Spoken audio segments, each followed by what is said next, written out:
The security vacuum left by departing US and NATO troops is fast being filled by Taliban fighters who now control half of Afghanistan's 34 provincial capitals and two-thirds of the country, exacerbating a humanitarian emergency with over 400,000 displaced by fighting this year alone.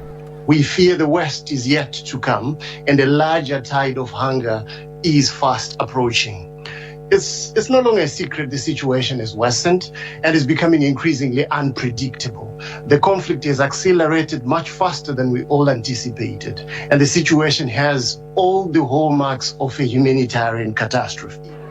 The UN said Thursday that the Secretary General was following unfolding events in the country with deep concern as the shift in fighting has seen urban areas targeted with implications for greater civilian harm. Displaced civilians are talking about extortion by non-state armed groups, the presence of improvised explosive devices on major roads, and also, just generally rising insecurity. But we're also seeing the number of civilian casualties really spiraling alarmingly, and an increasing proportion of women and children are among those that are targeted. So it's a very dire situation. We are on the ground together with partners, and we're working to provide life-saving assistance.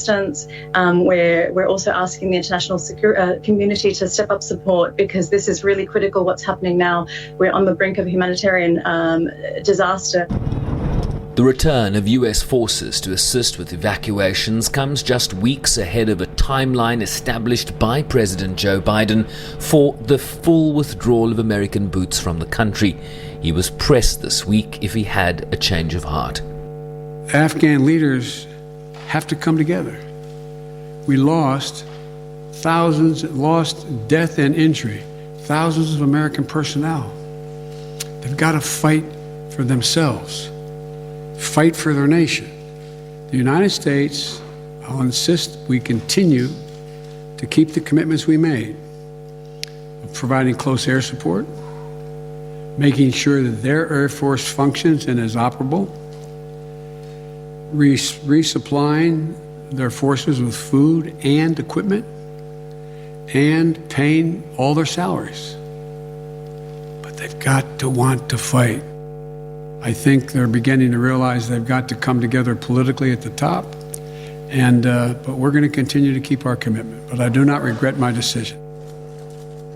While peace talks between the Afghan government, Taliban, and key countries, including the US, China, and Russia, concluded Thursday with a call for an accelerated peace process as a matter of urgency. We hope that the discussions this week in Doha between representatives of the Islamic Republic of Afghanistan and the Taliban, along with regional and international envoys, will restore the pathway to a negotiated settlement to the conflict. The United Nations stands ready to contribute to such a settlement and remains focused on providing assistance to the increasing number of Afghans in need.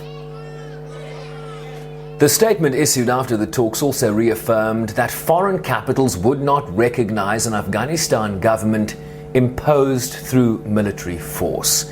But it's while those talks were ongoing in Doha, Qatar, that the Taliban's rapid territorial gains were beginning to fundamentally shift the calculus on the ground. The United Nations, for its part, with some 4,000 international and national staff in the country, says it remains hopeful that a political solution might be found. Sherwin Bryce-Pease, SABC News, New York. And Sherwin joins us live now. Sherwin, this has escalated so quickly. The UN warning of humanitarian catastrophe, but the US sticking to its guns, saying they're not abandoning the Afghan people. However, these 3,000 US troops going to Kabul, what's the latest on that?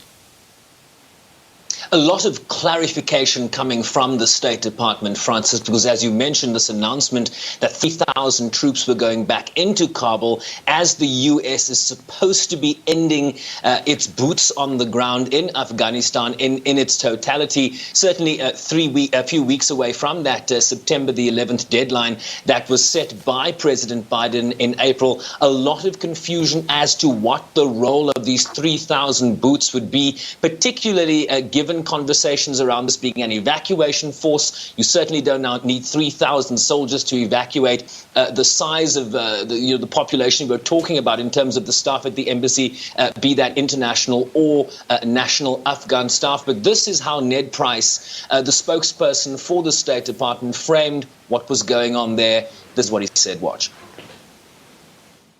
This is not abandonment. This is not an evacuation.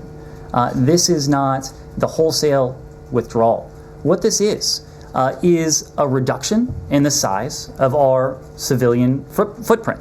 This is a drawdown of civilian Americans who will, in many cases, be able to perform their important functions elsewhere, whether that's in the United States or elsewhere in the region.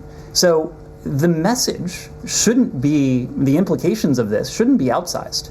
I think all parties, the Afghan government, the Taliban, our international partners with whom we have been in touch about this, need to understand that we intend to continue our diplomatic presence on the ground.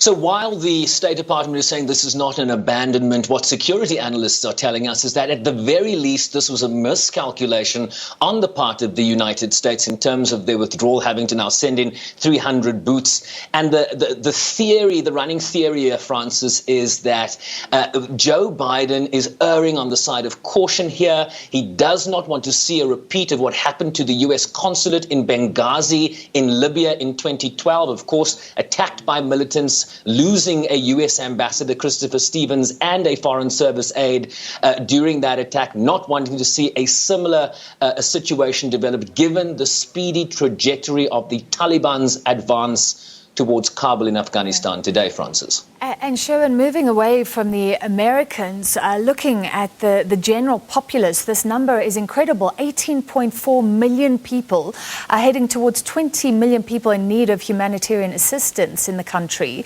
And that was even before the latest Taliban territorial gains. What is the UN saying?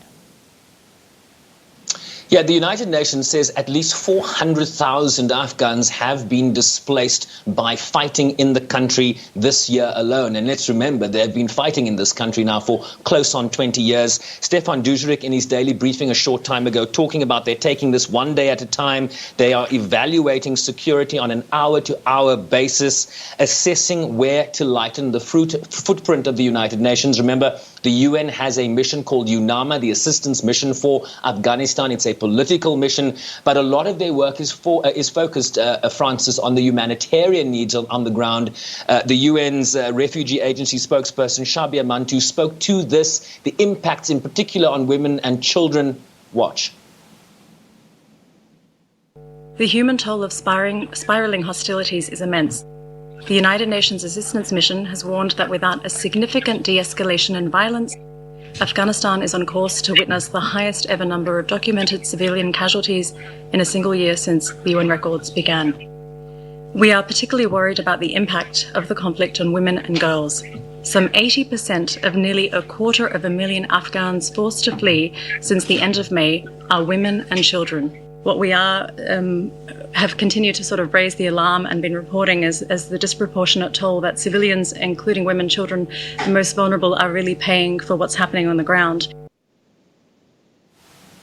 And while the focus is certainly on the humanitarian elements from the United Nations, a lot of questions on the capacity of the US-trained Afghanistan armed forces. John Kirby, the Pentagon spokesperson, talking about how Afghan forces have the capacity, Francis, to make a big difference on the battlefield. They have air force. The Taliban doesn't. They have modern weaponry and organizational skills, which the Taliban doesn't, he says. They have superior numbers to the Taliban, and so they have an advantage, and it's really their time to use that advantage. But unfortunately, we are not seeing that play itself out on the ground, given the huge territorial gains the Taliban has been able to make, certainly in the last days, but certainly in the last number of weeks, Francis.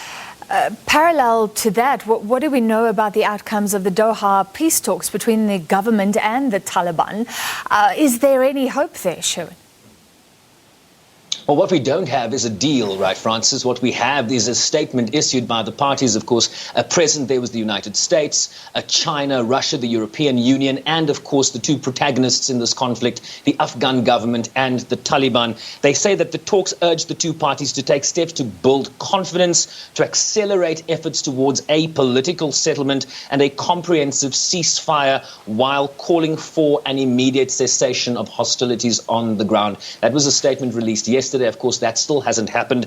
They also issued guiding principles, Francis. They call for an inclusive government, respect for human rights, particularly as it relates to women and minorities, a mechanism to deliver a representative government. One assumes that they mean both with Taliban representation and the current Afghan civilian government, and commitments to not allow the territory of Afghanistan to be used to threaten the security of other countries around the world. That is a vision statement coming out of Qatar in Doha. Whether that gets implemented by the parties remains to be seen, Francis. Yeah, well, the world is watching, and please follow this for us. Thank you very much, SABC News' correspondent Sherwin Bryce-Pease.